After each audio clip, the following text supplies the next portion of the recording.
मी बोरकर गुरुजी, विश्व ज्योतिषाचार्य, ब्रह्मांड ज्योतिष कार्यालय, मुक्काम पोस्ट रावेर, जिल्हा जळगाव, महाराष्ट्र. रावेरचा पिनकोड नंबर आहे 425508 आणि माझा मोबाईल नंबर आणि व्हॉट्सअप नंबर एकच आहे 9850015558. हा व्हिडिओ आळंदीच्या गेस्ट हाऊसमधून आम्ही करीत आहोत. कल्पना गेस्ट हाऊस, मळकर रोड. आज 1 तारीख ऑगस्ट महिना 2026, रात्रीचे 11 वाजलेले आहे. व्हिडिओ क्रमांक 622 आहे. शनी वक्री. आतापर्यंत आपण सर्व राशी बघितल्या, परंतु मकर आणि कुंभ राशी राहून गेलेल्या होत्या. त्या 2 राशीचं मार्गदर्शन आपण घेणार आहोत.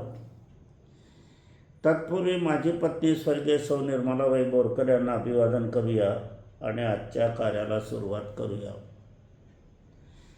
शनी वक्री चालतो म्हणजे काय होते?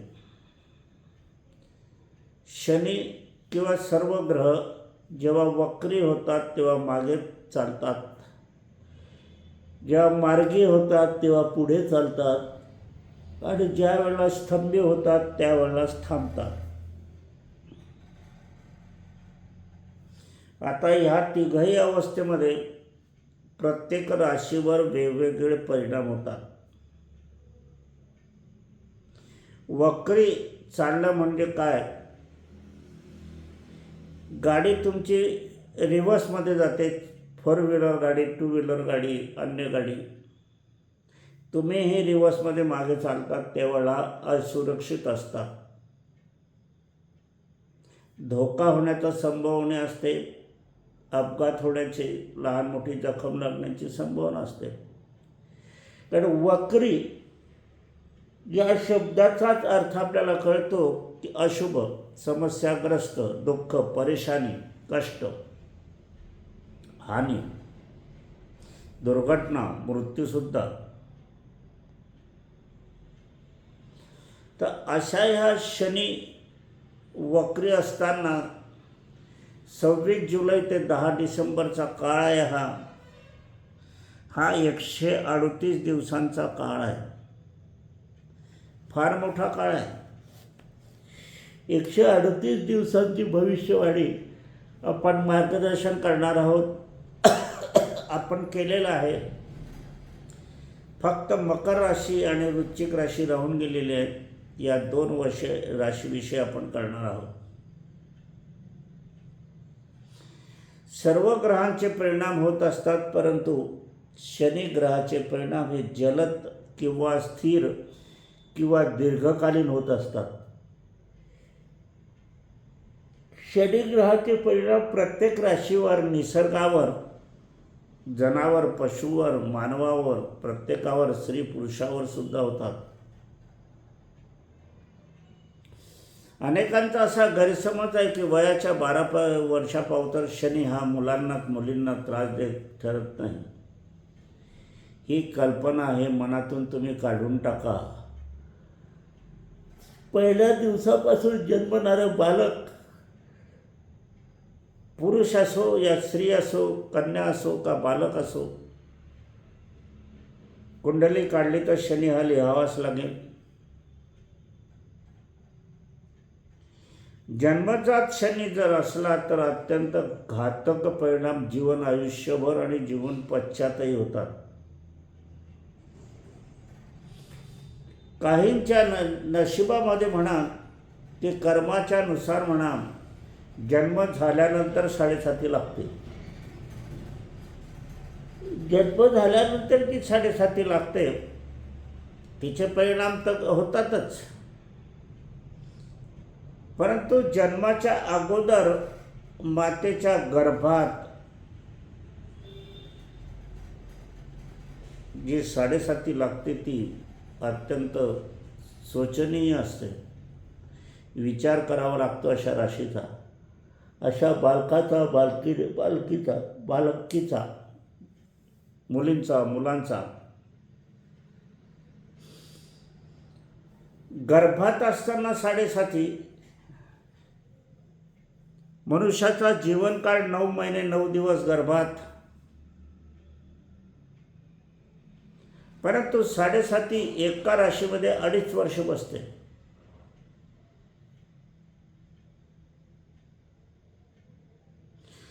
मग ज्या 9 महिने 9 दिवसामध्ये जी 7.5 असते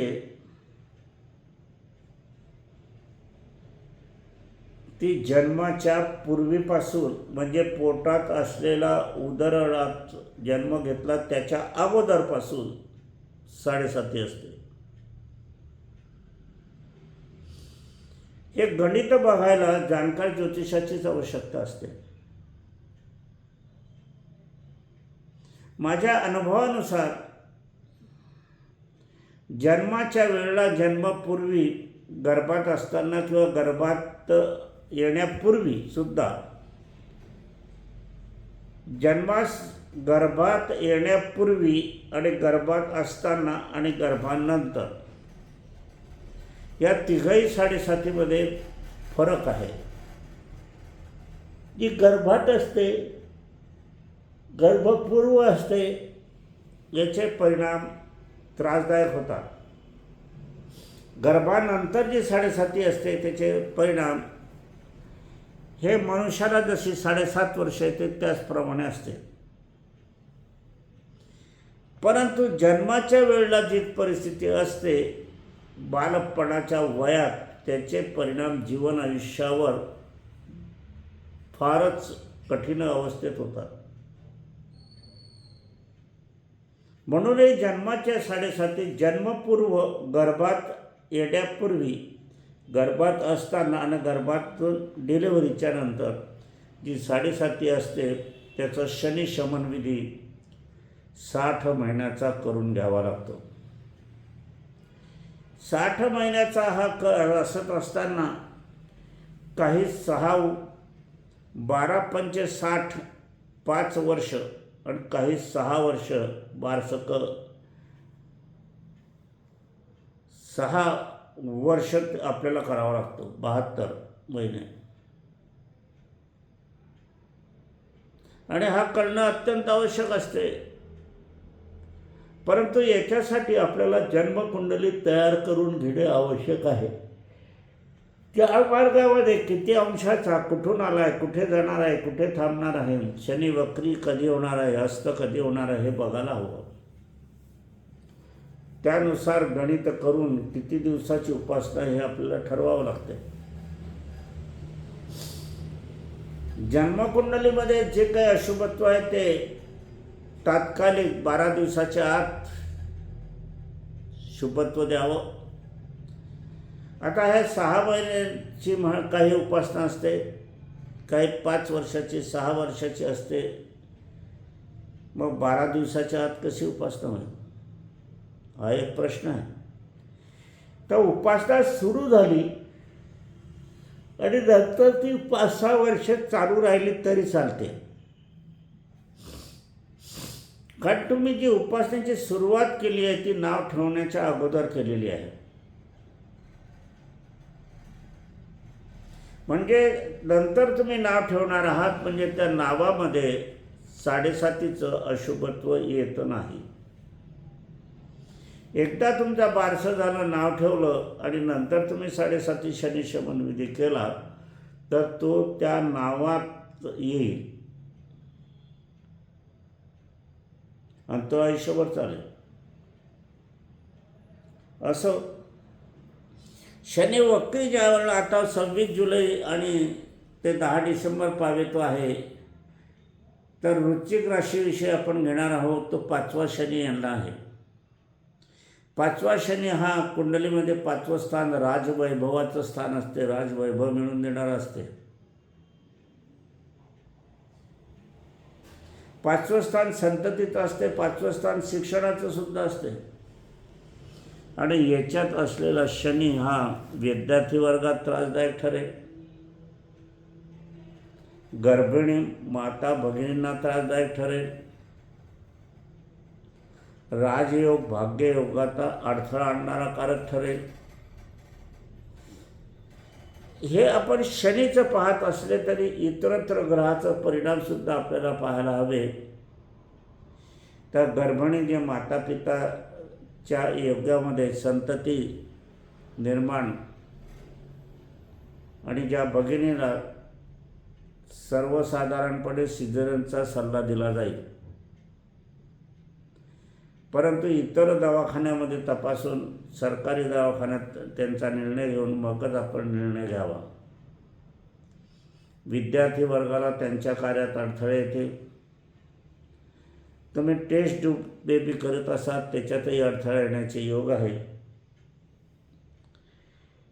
परंतु कर्म जर चांगला असला आणि उचित योग्य असलं तर शनी हा धनी होतो, हे पण लक्षात घ्या.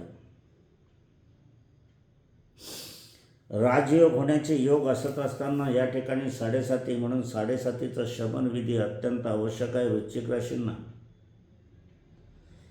रिवर्स जेव्हा गाडी जाते तेव्हा धोक्यात असते, त्यागतच वक्री शनीचे परिणाम होत असतात. वृश्चिक राशीला शनी वक्री हा 5वा असणार आहे. 5वे स्थान प्रथम त्रिकोणाचे राजवैभव करून देणारे आहे.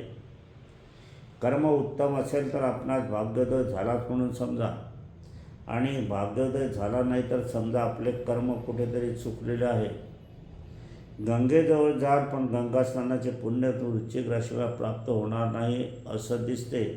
परंतु कर्क आणि कर्म जर आपलं असेल तर आपल्याला निश्चितपणे गंगेचं स्नान करण्याच्या संधी उपलब्ध होतील. 5वा शनी वृश्चिक राशीच्या मुलांना त्रासदायक ठरणार असली, परंतु जी मुले काम करीत आहेत त्यांना कायद्याचे अडथळे येण्याची संभावना आहे. असं असताना माता पिता व सासू सासऱ्यांचे सेवेचे पुण्य आपल्यासोबत असेल तर हा शनी तुम्हाला धनी होणार आहे आणि धन मिळवल्याशिवाय राहणार नाही. कर्ज समस्या असतील तर संपूर्ण मिटतील आणि बचतीचे मार्ग खुले राहतील. अशा लोकांनी चांदीमध्ये अधिक बचत करावी. पुढील काळासाठी आपल्याला ती भाग्यकारक ठरेल. लेखक, कवी, संपादक, ज्योतिषी, गुरुजी, क्लासेस या सर्वांना 30 डिसेंबर 26 पावेतोचा काळ उत्तम जाईल. जे विद्यार्थी असेल त्यांना यश मिळेल. शासकीय कामे लवकर होतील. आर्थिक समस्या संपतील. नोकरी करणाऱ्या वर्गाने वरिष्ठांशी वाद घालू नये. नोकरीवर संकट येऊ शकते. नोकरी वर्गाशी विनाकारण बोलणे टाळावे. नोकर वर्गाशी, जे खाजगी नोकर आहेत त्यांच्याशी बोलणे टाळावे. वाद घालू नये. ही मंडळी नोकरी सोडून जाण्याची तयारी करतील. पती पत्नी संबंधात गैरसमज टाळावे. अमावस्येचा काळ शारीरिक वेदनेचा काळ आहे. त्यासाठी नोकर व शेतकरी सर्वांना आपण या ठिकाणी शनी शमन विधी करून घ्यावा. आता आपण मकर राशीचं बघणार आहोत. मकर राशीचं भवितव्य आपण बघत असताना मकर राशी ही 10व्या क्रमांकाची राशी आहे आणि यांचा राशीस्वामी शनीच आहे. मकर राशीला 3रा शनी आहे. 3रा म्हणजे कर्माच्या ठिकाणी, कर्तव्याच्या ठिकाणी 7.5. कर्तव्याला 7.5 असली तरी या ठिकाणी धनस्थानामध्ये आणि मातृस्थानामध्ये, सुखस्थानामध्ये, कुटुंबस्थानामध्ये 7.5 असणार आहे. वक्री शनीची अशा योगातही शनीची असत असताना आपल्याला या ठिकाणी शनी उपासना केली तर आपल्याला हाच शनी मार्गस्थ होईल. सगळ्या समस्या दुःख दूर करणारा निश्चितच ठरेल. शनी आपला राशीस्वामी हे लक्षात घ्या. शनी आपल्या राशीमध्ये विश्रांती करण्यासाठी येत असतो. विश्रांती करण्यासाठी येत असताना हा शनी आपण जर बघायला गेले तर इथे विश्रांती करीत असताना म्हणजे आपलं भाग्य थोडंसं कमजोर होण्याची शक्यता, संभावना जास्त असते. म्हणून शनी शमन विधी आवश्यक असतो. असं असताना शनी हा राशीसाठी झोपण्यासाठी येतो. पौर्णिमा जवळचा काळ हा फसवणुकीचा घटण्याचा काळ आहे. पैशाचे व्यवहार, मूल्यवान वस्तू सांभाळून ठेवा. असे असताना काही जण वाद घालतील, त्यांच्याशी आपण वाद घालू नये. कोर्ट कचेरीचे प्रसंग मार्गी लागणार आहेत, हे उत्तम आहे. अमावस्याच्या जवळपास वस्तू व पैसे हरवण्याचा धोका आहे. वाहन चालवताना सावधानता बाळगावी. आता पाहतो आपले काही बाबतीत अपयश आलेले असेल तर अपयशाचे यशात रूपांतर होणार आहे. मागील काळ तुमचा थोडासा मन चंचल विचलित होण्याचा गेला असेल, विद्यार्थी वर्गाला अपयश मिळालं असेल तर या काळामध्ये तुम्हाला यश मिळेल, तेही कीर्तिमान यश मिळेल. विद्यार्थी वर्गासाठी अत्यंत उत्तम शनी वक्री असणार आहे. मकर राशीच्या विद्यार्थ्यांनी शनी शमन विधी करून घ्यावा. शनीचं दर्शन घ्यायचं असेल तर सूर्यास्तानंतरच घ्यावं. आणि शनिवारी शक्यतोवर आपण काळा रुमाल जवळ ठेवावा विद्यार्थी वर्गाने. आणि लोखंडाची अंगठी घालायची असेल तर मधल्या बोटामध्ये आपण धारण करावी. ही अंगठी धारण करत असताना आपल्याला ही अंगठी पिंपळाखाली शुक्रवारी ठेवायची आहे संध्याकाळी. आणि शनिवारी रात्री पिंपळाच्या मातीतून ती अंगठी काढायची आणि धारण करायची आहे आपल्याला. याचा पूजापाठ काही करण्याची गरज नाही. पिंपळाच्या वृक्षाखाली दाबून द्यायची आहे आपल्याला शुक्रवारी संध्याकाळी. आणि शनिवारी संध्याकाळी तिथेच काढून त्याला पाण्याने स्वच्छ करून पाण्यामध्ये वाटल्यास तुळशी टाकावी आणि त्या जलाने स्वच्छ करून अंगठी ही मधल्या बोटामध्ये घालून घ्यावी. अपयशाचे यशात रूपांतर होणार आहे. सुखकर वार्ता येईल. दिवाळी भरभराटीचे आपल्याला जाणार आहे. शेतकरी वर्गात श्रम अधिक पडतील पण पीक पाणी उत्तम येणार आहे. विद्यार्थी वर्गास यश, व्यापारी वर्गास लाभ. वृद्धजनांनी स्वतःचा विचार करावा, इतरांचा विचार आपण करू नये. असत्य बोलणे संकट आणणारे ठरणार आहे. अविवाहितांना स्थळे येतील. संतती इच्छुकांना संततीचा लाभ होईल. विद्यार्थी वर्गास हा काळ सर्वोत्तम असणार आहे. मकर राशीच्या बाबतीत शनी वक्री हा खरोखरच आपल्याला आपल्या कार्यामध्ये यश देणारा, यशस्वी करणारा असणार आहे. असो, आजच्या कार्याचं समापन करण्यापूर्वी माझी पत्नी स्वर्गीय सौ निर्मलाबाई बोरकर यांना अभिवादन करूया. यंत्रसिद्धीचं वाटप सुरू झालेलं आहे. ज्यांना हवं असेल त्यांनी संपर्क साधा. आपण याच्यानंतर आपण आता ऑगस्ट महिना सुरू झालेला आहे तर ऑगस्ट महिन्याचं आपण भविष्यवाणी घेणार आहोत. उद्यापासून काही राशींचं आपण घेऊ. जेवढं घेता येईल तेवढ्या राशीचं आपण घेणार आहोत. असो, आजच्या कार्यक्रमाचं समापन याच ठिकाणी आता करूया.